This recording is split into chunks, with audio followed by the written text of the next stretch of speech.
With the Amazon Prime Day sale fast approaching, I thought it'd be cool to put together a quick buyer's guide of some JBL speakers you can buy that I have spent some time with. So here's a quick rundown of a few of these. Now the first one I think that you should check out if you want something really portable. I think this is something that a lot of people will enjoy at beaches or something like that, where you just want soft music, not too much heaviness in the bass, but just something in the background where you can hear your audiobooks and listen to soft music. The JBL Go 3 is going on for some terrific deals right now. Yes, it is an older version of the JBL Go, but if I'm being honest, I do know people who have the first generation JBL Go and it's still going. So it makes sense to pick these things up because they are definitely built well and they are built to last. Now, the Go 3 does come in a series of colors you can pick up, of course. These are things that do have IP67 ratings, so they should be fine if they get wet. But one thing I will say is, if you have an electronic gadget that gets wet, especially if it's at the beach, just rinse it down with some clean, fresh water and then dry it out as quickly as you can. And try and avoid getting them wet, even if they have IP ratings, because water and salt don't go well with electronics at all. So best thing to do is keep it away from that. Now the JBL Go 3 does have a battery claim time of up to 5 hours. Now this is most likely JBL testing it at about 50% volume. So if you happen to listen to this below 50% volume, you should get more than that 5 hours of claimed time, especially when the battery is new. Now, when it comes to the sound, one thing I will say is please don't expect big and very heavy sound from this. It is a smaller speaker. It is portable. It's a speaker you can latch onto your belt and just walk around with it. You're not really going to have, big boomy sound with this. I mean, you have to be a bit realistic about it when you do buy it. It is a fun sounding speaker nonetheless. There is a little bit of depth that you can get from it. But right now, I will say that placement is everything with any kind of speaker. So even if you're listening to it on a desk at home, put it nearer a wall or near a corner, you will get more depth from it for certain. So if you do want to buy this, this does have an MRP of about 3,999. But at the time of recording this video, it is going for about 2,799, which I think is a pretty good deal for this little speaker. If you happen to see this at the same price or a better deal during the Prime Day sale, I'd say pick it up if it does suit your purpose in that kind of situation, but because this is a long-term speaker. Anyway, moving right on to the next product, this is the JBL Go 4. This is an evolution of the previous gen. Now, the advantage with this is it does have a slightly different design. It is fabric wrapped like the previous one. But this in particular will most likely give you a little more battery time, more so 2 hours more. So you'll get about 7 hours from this. Again, at the claimed time will most likely be because JBL did test this at about maybe 50% volume. Most testing does happen at that volume. But plus 2 hours is plus 2 hours end of the day. If you are okay with that, that's a great number to have. You do have the tactile buttons and little sort of lanyard attached to it. It's kind of a JBL Go thing. And of course, this does have some sort of an IP rating as well that will keep you protected from water. But again, please avoid getting your speakers wet. Electronics do not like any of that. It does have an IP67 rating, but avoid getting it wet. Sound wise, this is a bit of an evolution from the Go 3. It is a bit fuller sounding. Now, I've not spent too much time with these two speakers.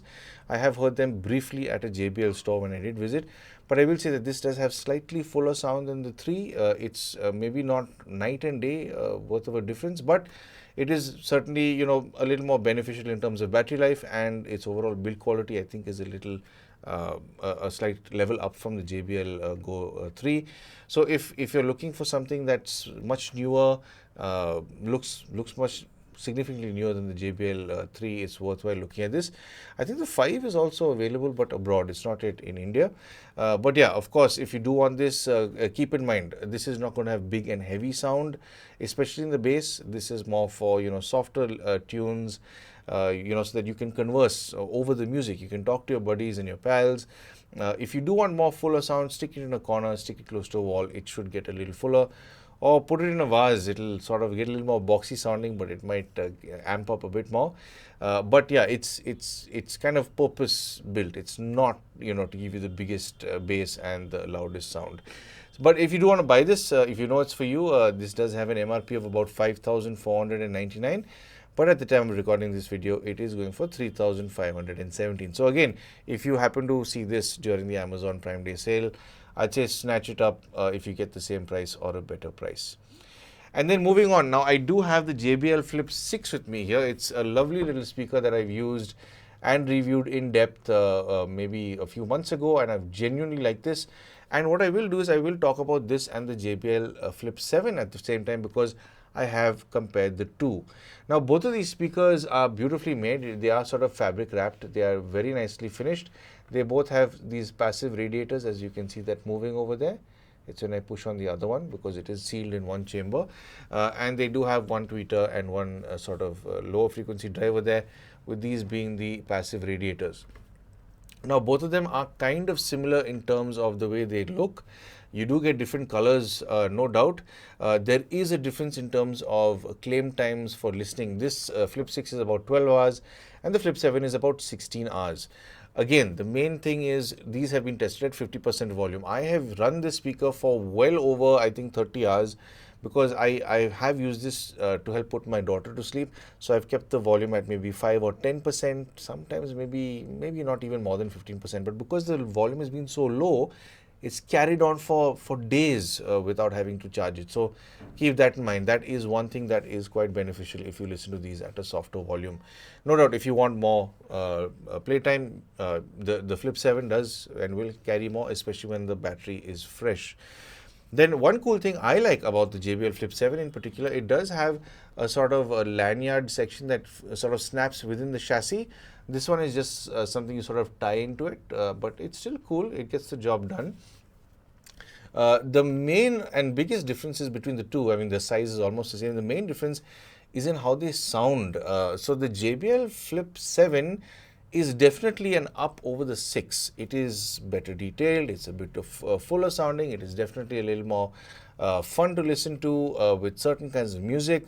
And at the same time, the way it handles its bass is fuller than that of the Flip 6. Coming back to placement, where you place these speakers is absolutely crucial. Considering they've both got side-firing radiators, if you put it in the middle of the room, these are not going to sound big, they're not going to sound full, they're not going to sound like they have a heaviness in the bass. The minute you place any of these in the corner of the rooms, they can fill the entire room terrifically well with lower frequencies. The bass certainly takes on a different character when you place it differently. The 7 does do a bigger, slightly more larger sense, or give you a better feeling of how it does the lower frequencies, specifically the bass. So if you are that person and you know you want a bigger bass, you want slightly better clarity, then the Flip 6, I think the Flip 7 is good to go for. But again, it's a factor of diminishing returns. This is a pretty good speaker by itself. It's a very good performer. It's a beautiful finish all in all, and I would recommend this if you don't want to spend that much more on the Flip 7. If you do have the budget for the Flip 7, definitely go for that. You won't sort of regret that purchase for sure. So if you do want to buy either of these, whether it's the Flip 6 or Flip 7, the Flip 6 has an MRP of about 13,999, but at the time of recording this video, it's going for about 8,999. And the Flip 7 has an MRP of 14,999, and at the time of recording this video, it's going for 12,899. Now, if these prices do drop or stay the same, I will recommend buying them during the Amazon Prime Day sale. Both these speakers are great value for money, and they are long-term products, no doubt. And then moving on to the next set of speakers. Again, I have heard these at the JBL showroom I visited.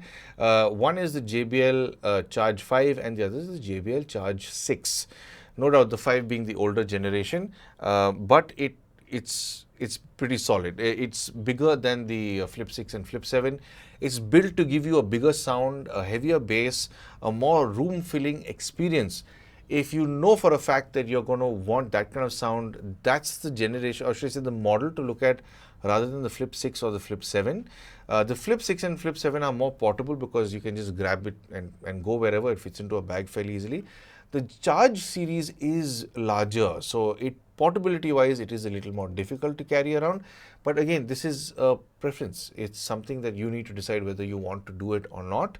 If you're okay with the Charge 5, in fact, there's not much of a price difference between the JBL Flip 7 and the Charge 5. A little over 1,000 rupees worth right now.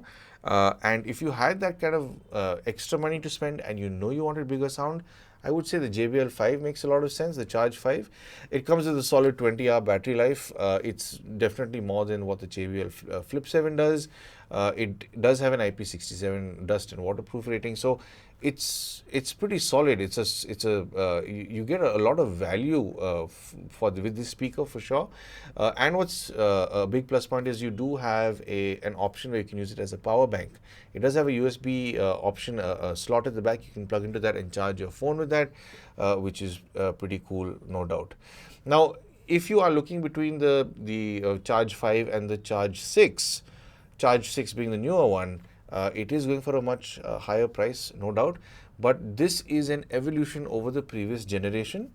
This does have an IP68 rating. It does carry you for about 28 hours worth of listening time, which is great. It does have Auracast support, and it's basically loaded with a lot more features than the previous generation. And they've got their new JBL AI sound boost, which is something they're implementing in all of their new speakers. And this is also, I mean, along with the other speakers, you do have the option of linking them, so you can have a left and right channel. But this one works with Auracast, which has a multitude of benefits compared to just the usual Bluetooth stuff. Now, sound-wise, between the JBL Charge 5 and 6, the 6 definitely sounds a lot tighter. The sound comes to you with a lot more purpose than it does with the Charge 5. But again, considering the prices I'm seeing right now, there's a factor of diminishing returns.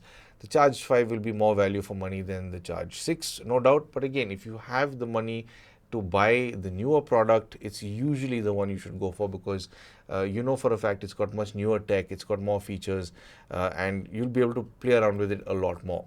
So anyway, if you do want to buy either of these, the JBL Charge 5 does have an MRP of about 18,999, but it is being sold at the time of recording this video for about 13,999, whereas the Charge 6 has an MRP of 26,999, but it is being sold for about 19,999, which is significantly more, of course, giving the Charge 5 more value. But then moving on to the last product for this video, this is, of course, one of my favorites. This is the JBL PartyBox 110, and I've had this speaker for a few years because I did get a review unit once from JBL and I loved it so much, I just had to buy one myself and own one. Now, this is a fantastic piece of equipment for various reasons, and one of them being it's super powerful. It does have a 160 watt output. Yes, it does have all the fancy LED lights glowing. It does have pulsing lights as well that you can play around with. It has an app you can connect to and play around with all of these things. You've got DJ sound modes in the app as well. You do have an input at the back of this speaker with which can be a guitar port or a microphone in port, and they both have their own gain levels, so you can play around with that. You do have a USB behind it, so you can charge up your devices if you have to. It has a little slot on the top, so you can slot a tablet, so you can use that to control your music or playlist and all that sort of stuff. And it does have all the controls on top. Now, I have in-depth reviews about some of these products on my channel, so I will link them down below in case you want to know about them a little bit more.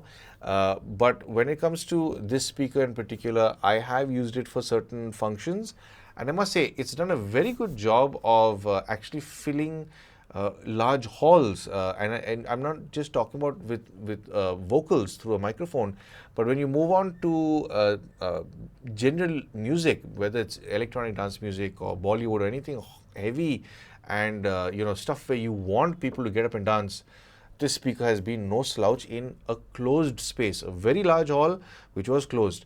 When you look at how this speaker would perform outdoors, it won't do as well as the the higher up series that JBL makes. They do have those, but this I think is perfectly fine for a very large hall or even a large living dining room. It's definitely going to fill that place very well, and you're not going to regret picking up something like this, because it's surprisingly a very good performer in terms of doing what it has to do, creating the party. You want, more fun and frolic to happen.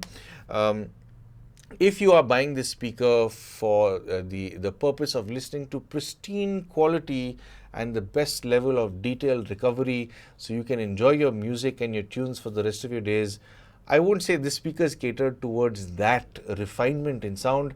It's more for the fun. It's more for the party. It's more for, just getting out and really enjoying the music with your friends, or just enjoying a dance track.